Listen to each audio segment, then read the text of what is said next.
It's time for the weekly announcement.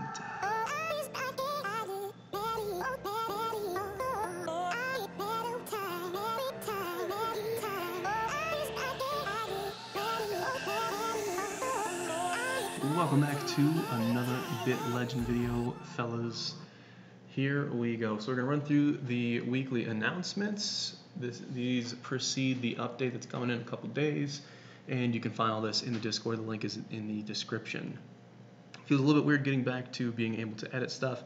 Hopefully I should be able to overlay these announcement pieces as I talk about them to give you guys something to look at, and I'll kind of show you what they pertain to in-game instead of just having some random B-roll footage of me attacking stuff. So, number one, Guild Boss 5 is going to launch.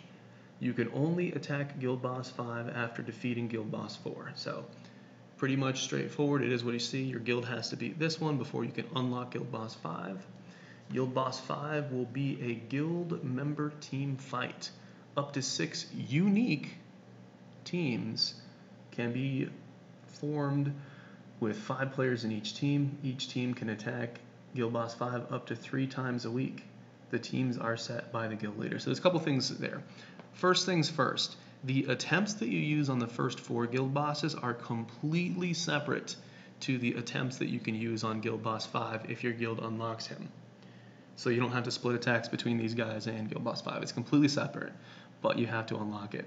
The second thing, the guild leader will divide your guild into up to 6 teams. So if you only have 20 people in your guild, he's probably going to put them into 4 teams. So it's up to 6 teams.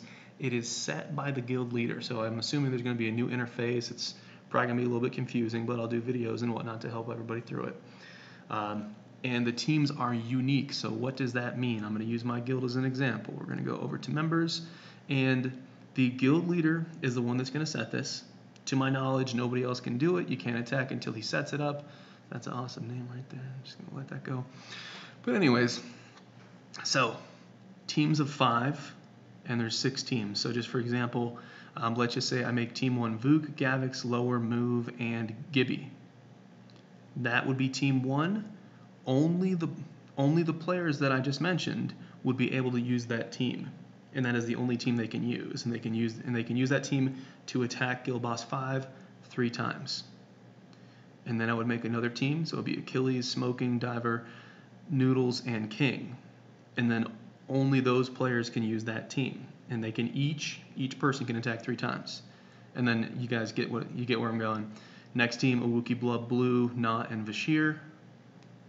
You get where I'm going? So the guild leader divides the guild into teams of 5, and then that's what those players get to use.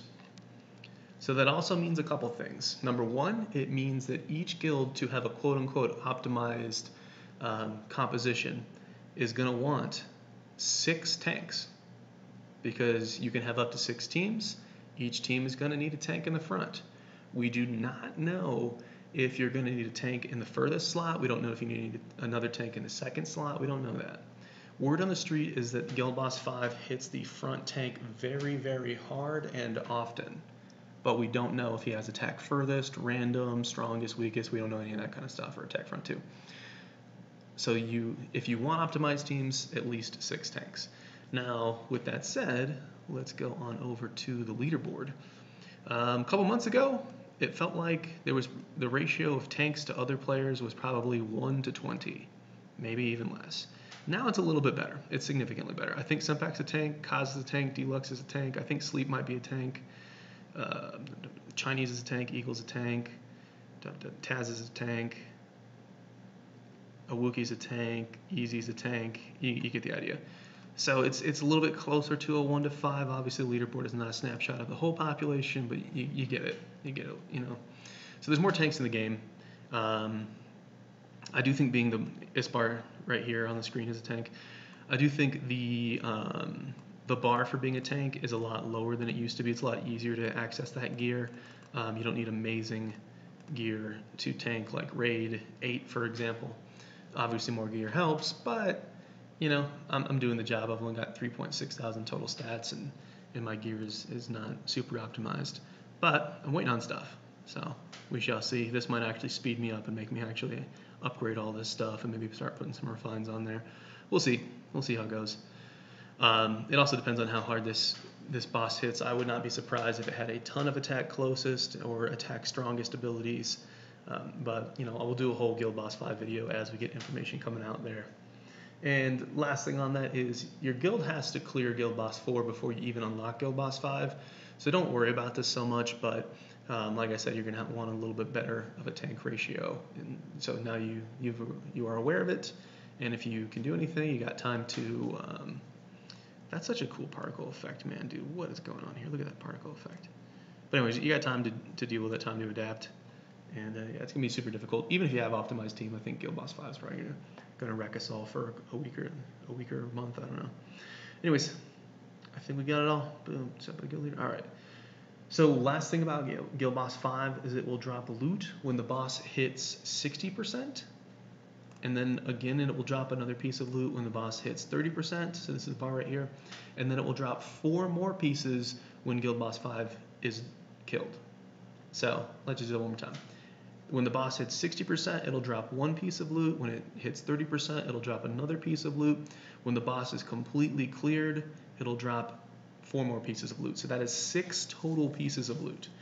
We know that it is going to drop set pieces.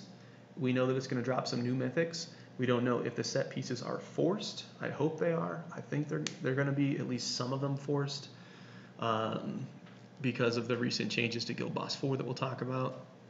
But yeah, so there you go. You're gonna get some more loot, and I think that's actually a really, really good thing. It also rewards guilds that are kind of end game, because right now, if one guild is killing Guild Boss 4, another guild is only killing the first 3 guild bosses. If you look at the amount of gear they've gotten over the past like 2 months or so, is pretty much the same. They've gotten the same rewards. So these higher bosses dropping more gear, hopefully that will reward players for doing a lot more. But anyways, what else? Let's move on. The Gashapon. Okay, so the Gashapon, this was mentioned in the previous update, but it just didn't go live. Maybe it wasn't ready, I don't know. But let's actually read it. Gashapon will display the current legendary probability. So what does that mean? Let's go over to the... Yeah, this is fine. Let's go over here to the devices. And if you click on this little arrow that says view details, or if you just click on view details itself, it says over here, it says the chance of legendaries dropping is 2%. But over here it says once you hit 50 draws, the drop rate will increase 2% each time. So from the first 1 to 50 draws, your legendary chance is 2%. At 51, it will be 4%. At 52, it'll be 6%. At 53, it'll be 8%, and it'll continue to increase until you get any legendary device, and then it'll reset back to 2. Does that make sense? So once you hit 50%, it keeps going up by 2 until you get something, drops back. Players just wanted to see some sort of live update indicator, maybe a little number, like it says, okay, your chance is 2, and then if you do some polls, and okay, your chance is 4%, and so on. I think the math on getting a legendary is like, I think it takes like 35 polls, 34 polls to get a legendary on average. So there's no mechanical game changing here. It's just a visual display of the live update. So that's what something that people wanted, and they put it in. I think it's gonna be good for players and for the game to actually see something happening. Number 5, when creating a new character, you can directly select class and view the talent tree of that class. So let's go over here. It's been a long time since I've created a character, so I don't exactly remember, but what I do think is when you choose your class early on, you have a page something like this, and the player just has to pick based on these descriptions. I do think that in the future, players will be able to actually look at all the talent trees and click on everything and make their decision based on that. So I think that's really good. Also, when we first started playing, it was very expensive to change talents, and it was very prohibitive. Now it's super cheap to change your class, so it's not that big of a deal, but it'll be a better new player experience. So that is good. And number 6, friend slots increased to 100. So currently friend slots are capped at 50. You can have up to 50 friends. It'll be boosted to 100. You can definitely bet your butts that we're going to do special Discord events, so make sure that you are in the Discord for friend slot giveaways. We do it in the VIP channel. We do it in the open channels as well. One of the main reasons why that slowed down is because the bot that we were using to raffle off friend slots, it had a bunch of bugs, had a bunch of problems. If I did a friend slot giveaway and a couple hundred people reacted to it, I'd get like 30 people that didn't get entered in by the bot. The bot just missed them. So that wasn't great. And the people making that bot is no longer supported, so Notlock and Lackey and maybe others came together, put a new bot together for you guys. It's been tested and it should be ready to go. So those will resume. We got more friend slots. Also, the game comes on Apple and iOS in the App Store August 12 or 13. It got pushed back a bunch because they were behind on their auditing process. So that should be going, and also Steam is in the work after that. So if you want to just do it that way and not use an emulator, not use Android or iOS, Steam will be an option in the future. Very happy about that. But that means the population of the game is going to more than double. So, we want to make sure we have friend slots for new players coming in. And if anybody else wants to host some sort of event or do something special, let me know. We can see if we can work it in, or if we can give you access to the friend slot bot, whatever, we'll figure it out. But if you want to support the community, then we want to support you and make that possible. I do kind of reserve the bot for higher friend slots, so at least like 3.5 thousand total stats, maybe 4,000 total stats will be the cutoff in the future. That way, when we do a giveaway, it is a special event. It's something to celebrate the donor and the winner. However, if you want to give away friend slots, if you're 1,000 total stats, you can definitely help out someone lower than you. And if you're 2,000 total stats, you can help out someone else. You can always give them away in the channels. There is a friend slot channel. You can just do whatever you want. So yeah, there you go. We're building that community. I told you, friend slots are going to come back. All the friend slot giveaways are going to come back. And here they are. So we see it next week. Number 7. New players will have a buff lasting for 3 days of experience, item find, movement speed, capture rate. It's a 200% boost, so new players, new accounts, 200% boost. If you are thinking about making a second account, some people like to have 2 different characters or more. This would be a good time to do that. And I would expect possibly more of this stuff in the future. Maybe when iOS releases, they give some sort of new player boost catch-up mechanic kind of thing. I think it's good that they don't do something too strong, because you don't want players just to blow through 10 tiers of campaign in like a day. Right? You want players to actually enjoy the content and get through it at a decent pace, but you don't want new players to feel like they can never catch up. So this is pretty good. I've also been pushing for some sort of community event or a holiday, some sort of week-long buff or boost for the existing community. Hopefully that will happen, but there's nothing set in stone there. But I want community players to feel rewarded and not feel like they're missing out on stuff. And if you have good ideas on that, hey, make suggestions in the suggestion channel. All right, so number 8, some gears will have a wear level requirement. So what that means, basically, I asked about this one because I wonder if it was something sneaky having to do with like guild boss gear or anything like that. It's not. It's just a mechanic that encourages new players to level up. So let's say you beat the first flag and you're level 10 and you get an item that's level 12. If that item is really good, it incentivizes and motivates you, oh, hey, I want to hit level 12 so that I can get my item. And then when you hit level 12, you got an item that's level 15. You're like, oh man, if I keep going, I get to use another upgrade and things like that. Simple mechanic in games like these just encourage players and makes players feel rewarded for progressing through the game. Man, I really need to finish campaign. What am I doing? But anyways, as far as I know, shouldn't impact anybody at like end tier stuff. But we shall see. We shall see. Number 9, Queen of Warfare and Alloyshark will appear in Raid 7 and Raid 8 respectively. Let's go over to the raids. So this is Raid 7. Alloyshark was currently only in the Gashapon, and they want to make it more available for players to actually make the fusion. So you need this blue car plus Alloyshark, which will be added to this as a rare spawn, and a bunch of epics, and you can make Poseidon. I'll show him in a second. And then if we go over to Raid 8, this picture needs to be updated. Death Spiral is no longer there, Quantum Scorpion is no longer there, but they're going to put in Queen of Warfare, and then you need her to make the Sword God. So I'll show that. Let's go to Monsters, let's go to Legendaries, let's go to the bottom. So this is Alloyshark. He's currently only in the gacha, but like I said, he's going to be added to Raid 7 as a rare spawn, so you'll have a chance to interact with him in game. And then over here, where is the girl? Queen of Warfare, another gacha only, but she will be made available in Raid 8, so you have a chance to get a swing at those guys. But rare spawns, they show up around 1 out of every 3 raid runs, and then the chance for them to talk to you is the same as any of the other legendaries to talk to you. So it's not easy, but at least you've got another option other than the Gashapon. So that is pretty good. We need to talk about, let's talk about these two while we're here. Poseidon Shark. So if I can move him out of the way, he is probably, I'm pretty confident saying that, the strongest tank of the game. His stamina is a little bit low, so he's a bait tank, but if he can survive whatever he's tanking long enough to get off one of his leeching skills, this guy's amazing, so you definitely want him if you can get him. And then over here, Sword God. When she first came out, I'm going to do this so you guys can see her bonuses. When she first came out, she had a bug that her crit chance was 100%.